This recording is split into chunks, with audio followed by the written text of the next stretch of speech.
আসসালামু আলাইকুম, hello viewers. আজকে আমি আপনাদেরকে দেখাবো কিভাবে আপনারা একটি স্ক্রিনশটের মাধ্যমে সবকিছু স্ক্রিনশট দিয়ে নিতে পারবেন। দেখেন এই যে আমি একটি স্ক্রিনশটের মাধ্যমে দেখেন এখানে আমি একটি স্ক্রিনশট দিয়ে নিয়েছি। এখানে আমার যতটুকু প্রয়োজন আমি ততটুকু স্ক্রিনশট দিয়ে নিয়েছি।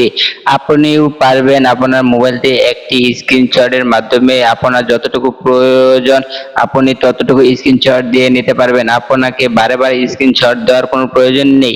আপনি একটি স্ক্রিনশটের মাধ্যমে সবকিছু স্ক্রিনশট দিয়ে নিতে পারবেন। দেখেন এখানে আমি একটি স্ক্রিনশট দিয়ে আমার যতটুকু প্রয়োজন ছিল আমি ততটুকু স্ক্রিনশট দিয়ে নিয়েছি।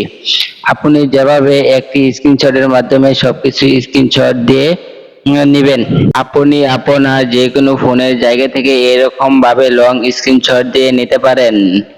ঠিক আমার মতন করে লং স্ক্রিনশট দিয়ে নিতে পারবেন। আমি এখন আপনাদেরকে দেখাবো কিভাবে আপনারা আপনাদের ফোন দিয়ে লং স্ক্রিনশট নেবেন। লং স্ক্রিনশট দেওয়ার জন্য আপনি যেখান থেকে লং স্ক্রিনশট নিতে চান আগে ওই অপশনটির উপরে আসবেন, তারপর আপনি উপর থেকে এভাবে টান দিবেন। এভাবে নিচে টান দেওয়ার পর দেখেন এখানে লেখা আছে এস ক্যাপচার অপশনটিতে একটি ক্লিক করে দিবেন। ক্লিক করার পর এখানে দেখেন লং স্ক্রিনশট নামে একটি অপশন চলে এসেছে, এই অপশনটিতে একটি ক্লিক করে দেন। ক্লিক করার পর এখানে আপনার স্ক্রিনশট ওটা শুরু হয়েছে। এখন আপনি এভাবে নিচের দিকে টান দেন, দেখেন আমার অলরেডি স্ক্রিনশট ওঠা শুরু হয়ে গেছে, অটোমেটিক স্ক্রিনশট উঠতে আছে। আমি এখন যতটুকু প্রয়োজন অতটুকু ওঠার পর আমি এখানে সেভ অপশনটিতে একটি ক্লিক করে দেব। ক্লিক করার সাথে সাথে আমার অতটুকুই স্ক্রিনশট এখানে রেকর্ড হয়ে যাবে। দেখেন এখানে আমার অটোমেটিক স্ক্রিনশট উঠতে আছে।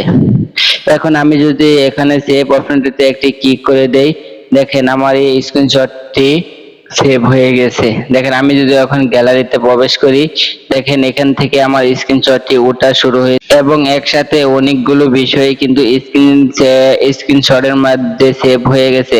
আর আপনি এভাবে ইচ্ছা করলে আপনার মোবাইলের যে কোনো স্থান থেকে এভাবে লং স্ক্রিনশট দিয়ে নিতে পারেন। আর এই স্ক্রিনশটটি তোলার সাথে সাথে এই স্ক্রিনশটটি আপনার গ্যালারিতে সেভ হয়ে যাবে এবং আপনি ইচ্ছা করলে গ্যালারি থেকে দেখে নিতে পারবেন। ভিডিওটি ভালো লাগলে অবশ্যই আমার চ্যানেলটি সাবস্ক্রাইব করবেন। ধন্যবাদ।